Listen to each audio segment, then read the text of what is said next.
Hello, my name is Myra. Welcome back to another video. In today's video, I wanted to go ahead and do the end of year book tag.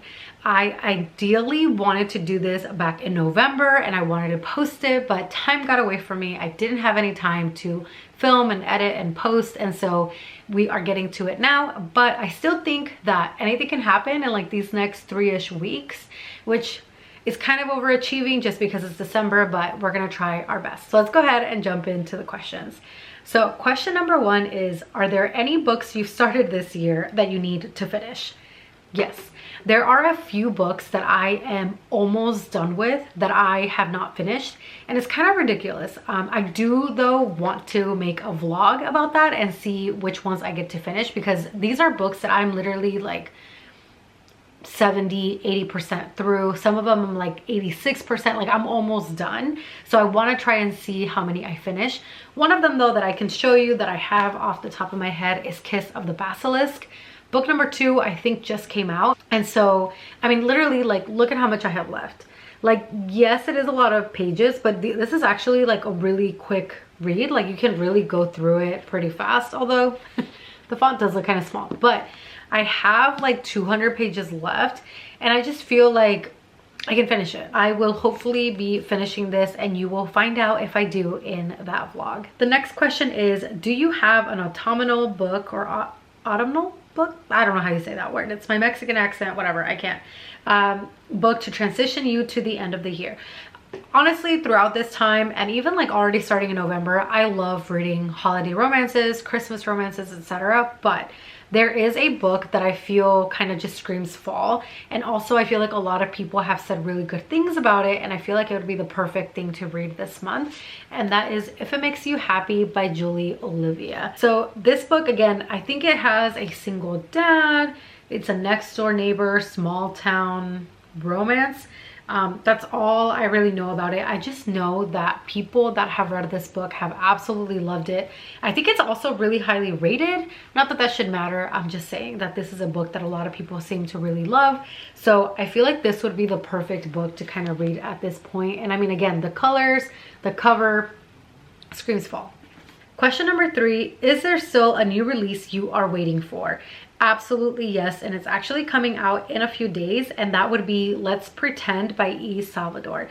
E. Salvador is an author that I just discovered this year. I read her book, Please Don't Go, I want to say 2, maybe 3 months ago.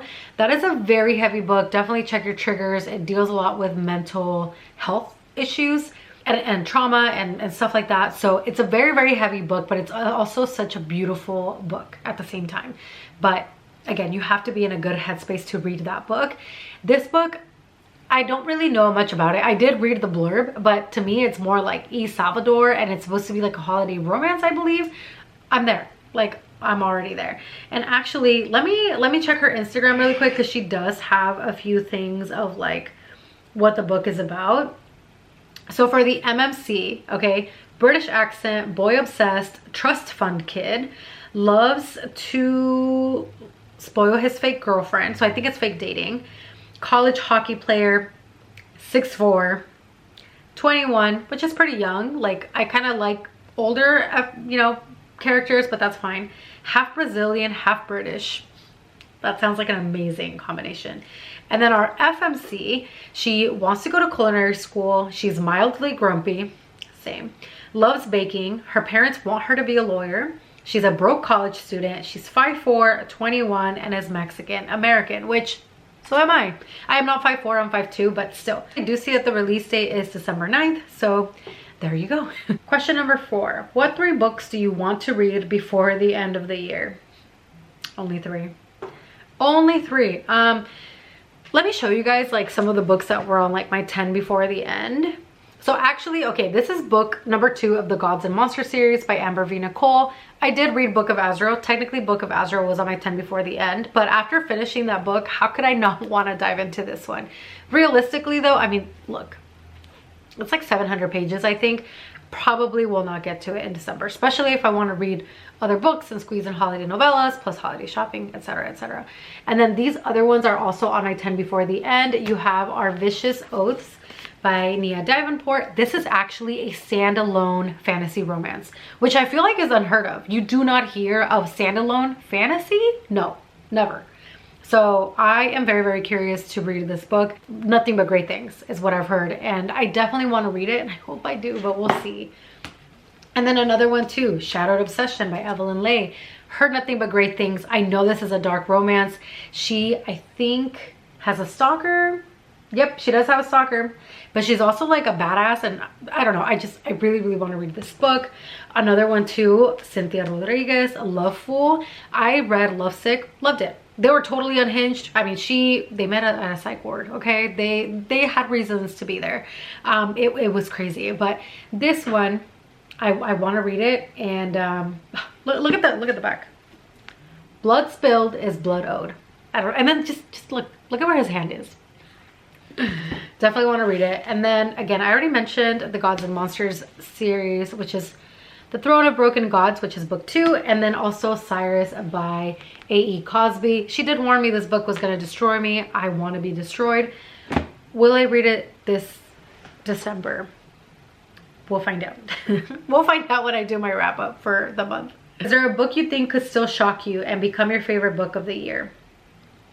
I don't know that it'll shock me, because honestly, all these books that I have that I just mentioned that I want to read, pretty sure, like, I mean, based on the things that I've already heard about them from friends of mine that have read them, that know my reading taste, I don't think I would be shocked. So I don't think shocked really applies to me, but I can definitely see any of these. And also, if it makes you happy, I can definitely see those being a favorite of the year. Question number 6, what have you already started making reading plans for next year?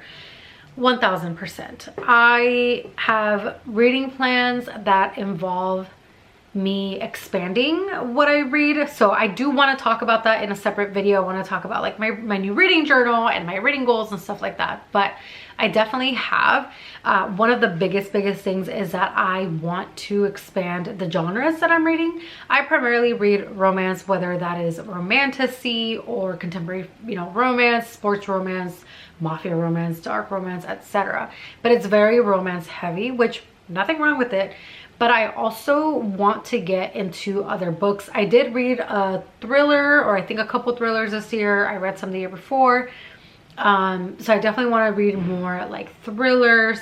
I want to get into also like more nonfiction books.